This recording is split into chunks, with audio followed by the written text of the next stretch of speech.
আসসালামু আলাইকুম শিক্ষার্থী বন্ধুরা, আশা করি তোমরা ভালো আছো। আমিও ভালো আছি। ইতিমধ্যে থাম্বনেল দেখে বুঝে গেছো আজকের আলোচনা কি। এসএসসি পরীক্ষার্থী 9 এবং 10 এর জন্য ট্যাগ কোশ্চেন নিয়ে এসেছি আমরা। দেখো একদম পানির মতো সহজ। তাহলে ট্যাগ কোশ্চেনটা এই ভিডিওটা দেখলেই 100-এর 100 মার্ক পাবাই। এই জায়গা থেকে তোমাদের 60টা থাকে, সাথেই পাবা। তাহলে দেরি না করে শুরু করা যাক। দেখো, কথা বলার সময় বক্তা শ্রোতার স্বীকৃতি বা সমর্থন চেয়ে সেন্টেন্সের শেষে যে সংক্ষিপ্ত প্রশ্ন জুড়ে দেওয়া হয় তাকেই ট্যাগ কোশ্চেন বলে। দেখো, আমি কিছু অপারেটর দিয়েছি 24টি। এই অপারেটরগুলো তোমাদের অবশ্যই মনে রাখতে হবে। তাহলে প্রথমে দেখো কি আছে। প্রথম আছে এম, তারপর আছে ইজ, তারপর are, was, were, have, has, had, shall, will, can, could, may, might, তারপরে মাস্ট, শুড, উড, আদার। তারপর দেখো dare, need, use, do, did, does. এই 24টি অবশ্যই তোমার মনে রাখতে হবে। এই 24টির বাড়তি আর কিছু থাকবে না। 24টি তোমাদের মনে রাখতে হবে, মুখস্থ করে রাখলে পারে অবশ্যই ভালো হবে। আর তোমরা যদি মনে করো যে এই অপারেটরগুলো তোমরা খাতায় নিয়ে তুলে নিতে পারো, খাতায় তুলে মুখস্থ করে নিতে পারো, তাই এই ভার্বগুলো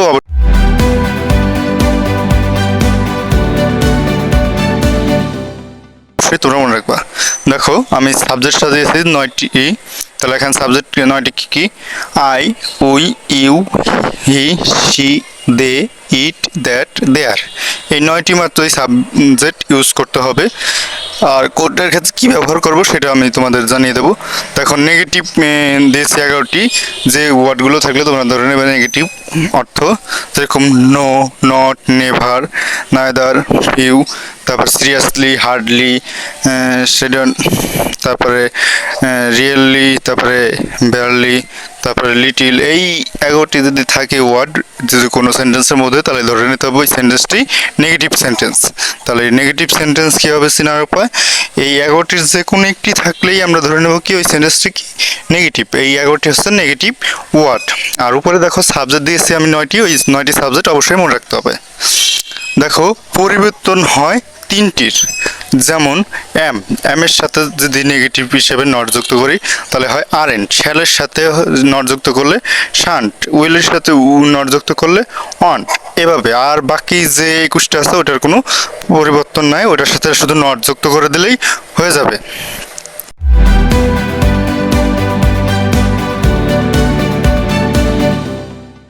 আর এই 3টে শুধু পরিবর্তন হয়। দেখো, ট্যাগ কোশ্চেনের উপরে 11টি নেগেটিভ শব্দ এর মধ্যে যে কোনো একটি থাকলেই শুধুমাত্র অপারেটর হবে। তাহলে এই নেগেটিভের ওয়ার্ড যে কোনো একটি নেগেটিভ ওয়ার্ড থাকতে পারে, ওই যে অপারেটর আছে ওটার সাথে কোনো ভার সে নটযুক্ত হবে না। তাহলে ওর সাথে নটযুক্ত না করলেও হবে। আর নেগেটিভ শব্দ যদি না থাকে অপারেটরের সাথে নটযুক্ত করে দিতে হবে। তাহলে এক কথায় সেন্টেন্সটি যদি অ্যাফার্মেটিভ হয় তাহলে অপারেটরের সাথে নটযুক্ত হবে, আর সেন্টেন্সটি যদি নেগেটিভ হয় তার সাথে নটযুক্ত করতে হবে না, শুধু অপারেটর ওই ওয়ার্ড ব্যবহার করে দিলেই হয়ে যাবে। তা তোমরা কি করতে হবে তা বুঝে গেছো। দেখো, এবার আমরা কীভাবে গঠন করতে হয় ট্যাগ কোশ্চেন এর গঠন। Operator operator negative subject. তাহলে অপারেটর যখন বসাবো তারপর সাবজেক্ট দিয়ে প্রশ্নবোধক চিহ্ন বসাবো কখন? যখন দেখবো সেন্টেন্সটি নেগেটিভ আছে তখন আমাদের অপারেটর বসায় দিয়ে তারপরে যে সাবজেক্ট ইউজ হবে সেই সাবজেক্টটা বসায় দিয়ে প্রশ্নবোধক চিহ্ন বসায় দিলে হয়ে যাবে। আর যখন দেখবো যে অ্যাফার্মেটিভ আছে তারপর অপারেটর নেগেটিভ তারপর সাবজেক্ট। ফর এক্সাম্পল দিয়েছে 2টি, যেরকম উই আর রাইটিং, তারপর দেখো আর আছে তাই সে এখানে কি হয়েছে আরেন্ট উই, অ্যাফার্মেটিভ থাকার কারণে আর এর সাথে নট হয়েছে, তারপর উই, তারপর প্রশ্নবোধক চিহ্ন। তারপর দেখো ইউ ক্যান নট সি ইট, তাহলে এখানে দেখো নট যুক্ত আছে, নেগেটিভ ওয়ার্ড আছে, সেজন্য আমি ভার্ব হিসেবে ক্যান বসিয়ে দিয়েছি, অপারেটর হিসেবে ক্যান, আর সাবজেক্ট হিসেবে ইউ ছিল তাই ইউটা এখানে ব্যবহার করা হয়েছে। তাহলে কোন ক্ষেত্রে কি ব্যবহার করতে হবে? প্রথম যে এক্সাম্পল ছিল সেটা দেখো অ্যাফার্মেটিভ থাকার কারণে নেগেটিভ করা লাগছে, আর ওটা নেগেটিভ ছিল তাই অ্যাফার্মেটিভ করা লাগছে। তাই দেখো, যত যতই ইতর প্রাণী, দেখো যত বস্তুবাচক থাকে সাবজেক্ট হিসেবে প্রোনাউন হিসেবে কি বসবো? সাবজেক্টের পরিবর্তে ইট বসবে। যত বডি, যত ওয়ান, যত প্লুরাল সাবজেক্ট থাকবে এই ক্ষেত্রে আমাদের ব্যবহার করতে হবে দে। যদি সাবজেক্টটা মেল বোঝায় তাহলে ছেলে বোঝায় তাহলে কি বসবে হি, সাবজেক্টটা যদি ফিমেল বোঝায় তাহলে বসবে সি, দেয়ার থাকলে দেয়ার বসবে, আর বাংলাদেশ থাকলে কি বসবে সি। বাংলাদেশটা হলো মাতৃভূমি, তাহলে মাতৃভূমি মা, এখানে কি মেয়ে বোঝাচ্ছে, তাই সেই ক্ষেত্রে ব্যবহার করা যাবে সি ব্যবহার করতে পারবো আমরা। তাহলে তোমরা বুঝে গেছো কোন ক্ষেত্রে কি ব্যবহার করতে হবে।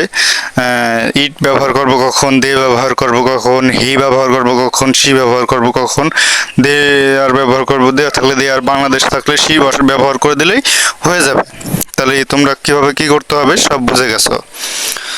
আর আই উই যা আছে ওগুলো যদি শেষে থাকলেই ওই অংশগুলোই বসা দেবা।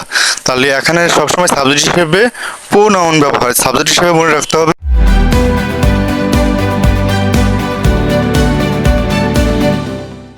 প্রোনাউনগুলো ব্যবহার হয়ে থাকে। দেখো মনে রাখতে হবে প্রশ্নবোধক বাক্য, যে প্রশ্নবোধক বাক্য কি ইন্টারোগেটিভ সেন্টেন্স, ট্যাগ হয় না, মানে প্রশ্নবোধক বাক্যে কোনো ট্যাগ হয় না। তাহলে ট্যাগের সাবজেক্ট সবসময় প্রোনাউন হয়, ট্যাগের সাবজেক্ট সবসময় কি হয় প্রোনাউন হয়। কমপ্লেক্স সেন্টেন্স, দেখো কমপ্লিট সেন্টেন্সের ক্ষেত্রে পার্টিসিপল ক্লোজ এর ট্যাগ হয়। বিশেষ দ্রষ্টব্য এনে দেখো বোর্ড কর্তৃপক্ষ নির্দেশে প্রিন্সিপাল অবলিক দেখো সাবজেক্ট অর্ডিনারি যে কোনো অংশে ট্যাগ করলেই চলে, তাহলে যে কোনো অংশেই ট্যাগ করলেই চলে। বিশেষ দ্রষ্টব্য দিয়ে তোমাদের এটা দিয়েছে। তা আজকে ট্যাগ ক্লাসটা এই পর্যন্ত শেষ। এই ক্লাসটা যদি তোমরা সম্পূর্ণ দেখে থাকো অবশ্যই ট্যাগ তোমরা করতে পারবা। কিভাবে কি আমি পরবর্তীতে প্রত্যেকটা বোর্ড কোশ্চেন তোমাদের মাঝে তুলে ধরবো। তো বন্ধুরা আজকে ভিডিওটি এই পর্যন্ত। ভিডিওটি কেমন লাগলো তা কমেন্ট করে নিশ্চয়ই জানাবে। আর দেখো এখানে প্রতিদিন ইংলিশ রাইটিং পার্ট এর কোনো না কোনো ভিডিও আপলোড করা হয়, তাই যারা এই চ্যানেলে নতুন তারা প্রয়োজনে চ্যানেলটিকে সাবস্ক্রাইব করে রাখতে পারো। আল্লাহ হাফেজ। ভর্তি ফি নিয়ে দৌড়াদৌড়ি? একাদশ শ্রেণী, ডিপ্লোমা ও উচ্চ মাধ্যমিক পর্যায়ের ভর্তি ফি জমা দিন বিকাশ অ্যাপের এডুকেশন ফি থেকে, ঝামেলাহীন।